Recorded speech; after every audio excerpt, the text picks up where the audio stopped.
Assalamualaikum 10th class. How are you all? I hope you all will be fine. Today the date is 2nd September and the day is Wednesday.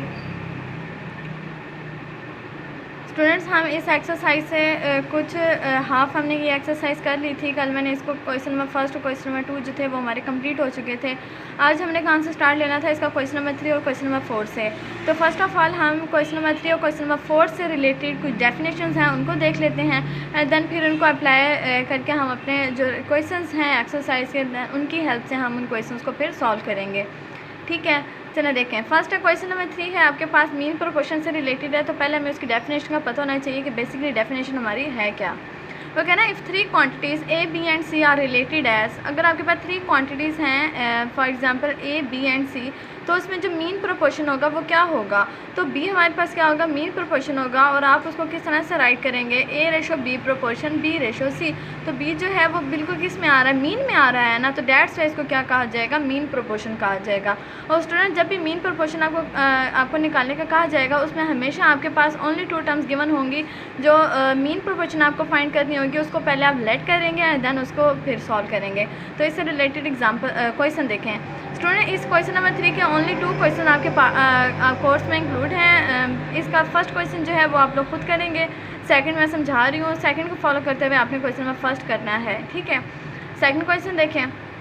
Question आपके पास x² - y² x - y divided x + y।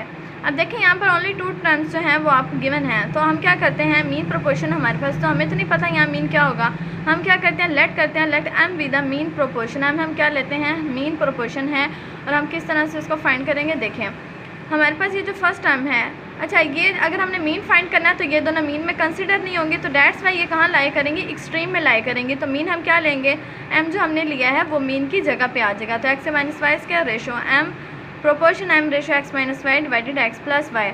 Solve करें, formula आपने पढ़ा हुआ है, product of extreme is equal to product of mean.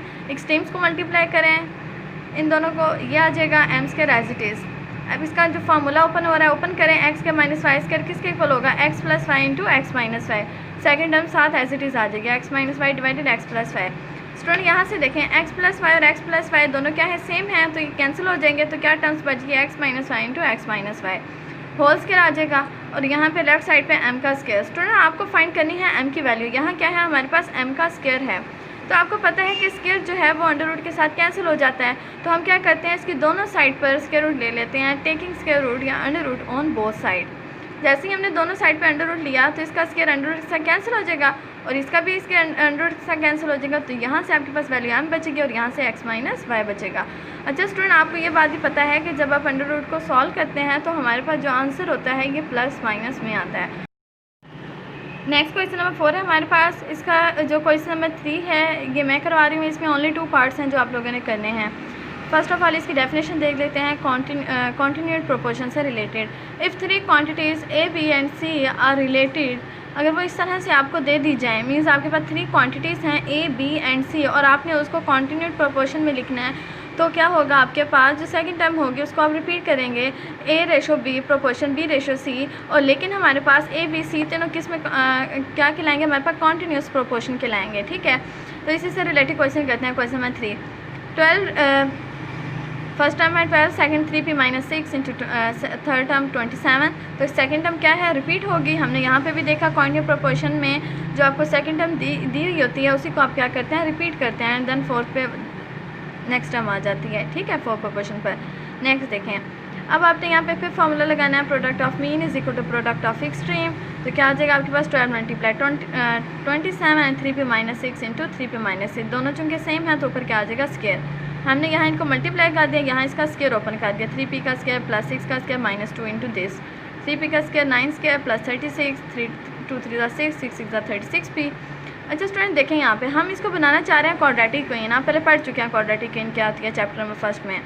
अच्छा हम क्या करते हैं कि जो कांस्टेंट है इसको इक्वल की दूसरी साइड पे लेके जाते हैं, 9p² प्लस अच्छा मैंने यहाँ पे इसको अरेंज कर लिया है, 9p² के बाद मैंने p वाली टाइम लिखी है -36p + 36 एज इट इज़। ये राइट साइड पे जाएगा तो नेगेटिव हो जाएगा, -324 = 0। अब प्लस 36 में से माइनस 324 जाएंगे तो माइनस 28 इज इक्वल्स टू 0। ये आपके पास क्या बन गई, क्वाड्रेटिक इक्वेशन बन गई। अब आप ये बात जानते हैं कि क्वाड्रेटिक इक्वेशन को किस तरह से सॉल्व किया जाता है। बाय क्वाड्रेटिक फार्मूला कर सकते हैं, बाय फैक्टराइजेशन कर सकते हैं। जो आप मेथड आपको ईजी लगता है उससे आप कर सकते हैं। हमारे पास जो क्वाड्रेटिक इक्वेशन थी, इसके जो कोएफिशिएंट ABC यूज़ हुए हुए थे, हम इसको मज़ीद रिड्यूस करना चाह रहे हैं। मैंने क्या करती हूँ, मैं इन सब में से 9 मेरे पास कॉमन आ रहा है, मैं 9 कॉमन ले लिया है। तो क्या आ जाएगा, P स्क्वायर 9 4 ज़ा 36, यहाँ 4 आ गया, 9 32 ज़ा 28 होता है, तो 9 जब मैं कॉमन लूँगी तो अंदर 32 बच जाएगा। अब स्टूडेंट देखें, 9 इसके साथ मल्टीप्लाई हो रहा है, तो 0 के साथ जब वो डिवाइड होगा, 0 डिवाइडेड 9, तो वो क्या हो जाएगा हमारे पास, इक्वल्स टू 0 ही हो जाएगा। अब क्वाड्रेटिक इक्वेशन के फैक्टर्स लें, फैक्टर्स क्या आ जाएगा हमारे पास, -8P + 4P - 32, P कॉमन आ रहा है, P - 8 + 4 P - 8। अब आप इन दोनों को ज्वाइन कर लें, P + 4 को, और इनको वन टाइम लिख लें, P - 8 × P - 8, P + 4 × P - 8 equal to 0 रखें। P + 4 is equal to 0, P - 8 is equal to 0, तो P की वैल्यू क्या आ जाएगी, -4, और सेकंड टर्म में से P की वैल्यू क्या आ जाएगी, 8। तो ये थे हमारे क्या P की वैल्यूज़ आ गई हैं कॉन्टीन्यूड प्रोपोर्शन की। ठीक है, अच्छा स्टूडेंट, अब हमने करनी है इसकी नेक्स्ट एक्सरसाइज नंबर 3.4। लेकिन वो तमाम जो एक्सरसाइज है वो थ्योरम बेस है, मींस उसको सॉल्व करने से पहले आपको थ्योरम्स जो हैं वो अच्छी तरह आने चाहिए। ठीक है, तो हम उससे पहले जो है फार्मूलाज डिस्कस करते हैं, ताकि जब क्वेश्चन सॉल्व करें तो आपके लिए न्यू थिंग ना हो। चलो देखें, फर्स्ट थ्योरम है हमारे पास, थ्योरम ऑफ इनवर्ट टेंडो। ठीक है, अच्छा स्टूडेंट, ये जितने भी हम थ्योरम्स पढ़ेंगे ना, ये प्रोपोर्शन बेस हैं, मींस ये प्रोपोर्शन के ऊपर हमने कुछ ना कुछ इनके ऊपर कुछ टर्म्स इस तरह से लगाते हैं कि उनको नए थ्योरम का नेम दे देते हैं। ठीक है, पहला थ्योरम है हमारे पास, थ्योरम ऑफ इनवर्ट टेंडो। स्टूडेंट आप जानते हैं इन्वर्ट के नेम से, इन्वर्ट का मतलब होता है उल्टा देना। पहले तो आप सिंपल एक प्रोपोर्शन यहाँ पे लिखें, इफ़ A/B = C/D, देन तो अब क्या आ जाएगा इन्वर्ट टेंडो में, B/A × D/C। मैं यहाँ नीचे मैं इसको एक्सप्लेन किया है, यहाँ से आपको अच्छी समझ आ जाएगी। आपको ये गिवन है A/B × C/D, तो हम इसको क्या लिखेंगे, A/B = C/D। तो क्या ले लें, रेसिप्रोकल इसका ले लें, B ऊपर चला जाएगा, A नीचे, मींस इनको उल्टा दें आप, रेसिप्रोकल ले लें या इन्वर्ट कर दें इनको, तो D ऊपर चला जाएगा, C नीचे आ जाएगा। तो अब उसके अकॉर्डिंग देखिए आ जाएगा आपके पास B/A × प्रोपोर्शन D/C। नेक्स्ट है हमारे पास theorem of alternendo. If A/B proportion C/D, then A/C proportion B/C। अब देखें ये किस तरह से आएगा आपके पास। अब कह रहे हैं अल्टरनेंडो, अल्टरनेट से ये वर्ड निकला है। अल्टरनेट मतलब आप वैल्यूज़ को क्या कर दें, तब्दील कर दें, मींस आप चेंज कर दें, उनकी जगह जो है तब्दील कर दें। आपके पास क्या है, यहाँ से स्टार्ट लें, A/B को लिखें, A/B = C/D। अब स्टूडेंट मैं क्या करती हूँ, आपने एक प्रोसेस पढ़ा हुआ है बाय क्रॉस मल्टीप्लिकेशन का, पढ़ा हुआ है ना आप लोगों ने। ठीक है, हम क्या करते हैं, बाय क्रॉस मल्टीप्लिकेशन के थ्रू हम इसकी वैल्यूज़ को थोड़ा चेंज कर देते हैं। B यहाँ डिवाइड हो रहा है, राइट साइड पे जाएगा तो मल्टीप्लाई हो जाएगा, और C यहाँ जो ये मल्टीप्लाई फिर होगा, इधर आएगा तो डिवाइड हो जाएगा। तो अब ये बन जाएगी हमारे पास न्यू थिंग। तो इसके अकॉर्डिंग क्या हो जाएगा, A/C प्रोपोर्शन B/D। नेक्स्ट है हमारे पास theorem of componendo. If A/B = C/D, then उसके अगर आप कंपोनेंडो थ्योरम अप्लाई करते हैं तो इस टाइप की कोई सिचुएशन आनी चाहिए।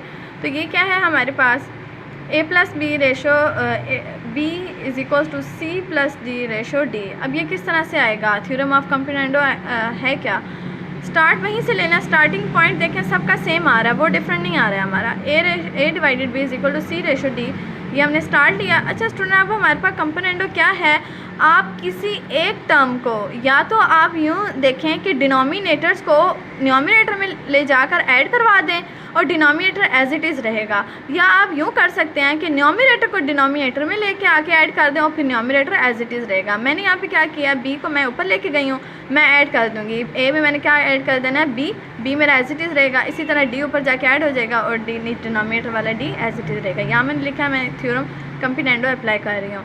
अब इसके अकॉर्डिंग देखिए, A+B/B प्रोपोर्शन C+D/D। हमने फ्रैक्शन फॉर्म से रेशो फॉर्म में हमने राइट कर दिया। नेक्स्ट है हमारे पास theorem of dividendo. If A/B = C/D, then A/B proportion C/C-D। Componendo में आप क्या करते हैं, प्लस करते हैं, डिवाइडेंडो में आप सब्ट्रैक्ट करते हैं, ज़्यादा फ़र्क नहीं है। अब यहाँ पे हम क्या करते हैं, न्यूमरेटर को डिनोमिनेटर में लेकर आकर सब्ट्रैक्ट करते हैं, मीन्स डिनोमिनेटर नीचे आएगा तो वो ऐड उसके साथ प्लस का साइन ही रहेगा, लेकिन डिनोमिनेटर में से वो क्या करेगा, सब्ट्रैक्ट करेगा, ठीक है। तो क्या आ जाएगा a divided b is equal to c divided d। तो आप क्या करते हैं, a डिनोमिनेटर में आएगा लेकिन b जो है वो a में से क्या हो जाएगा, सब्ट्रैक्ट हो जाएगा। c एज इट इज़, तो c डिनोमिनेटर में आएगा, d उसमें से क्या हो जाएगा, सब्ट्रैक्ट हो जाएगा, ठीक है। तो इसी तरह आप इसको डिनोमिनेटर में भी कर सकते हैं, b को ऊपर लेके जाएं लेकिन वो फिर a में से सब्ट्रैक्ट होगा, ठीक है। उस तरह से आपकी बुक में ये इसके साथ की भी एक एग्जांपल दी हुई है। फिर इसके अकॉर्डिंग फ्रैक्शन फॉर्म से आप इसको रेशो फॉर्म में लेके आएँ, प्रोपोर्शन फॉर्म में, तो क्या आ जाएगा, a ratio a minus B proportion c ratio c minus D, ठीक है। तो ये हैं हमारे थ्योरम्स, आपने इनको अच्छी तरह से रीड करना है। कल हम इंशाल्लाह ताला इसकी एक्सरसाइज स्टार्ट करेंगे और हम उससे रेलिवेंट क्वेश्चन सॉल्व करेंगे। ओके, अल्लाह हाफिज़।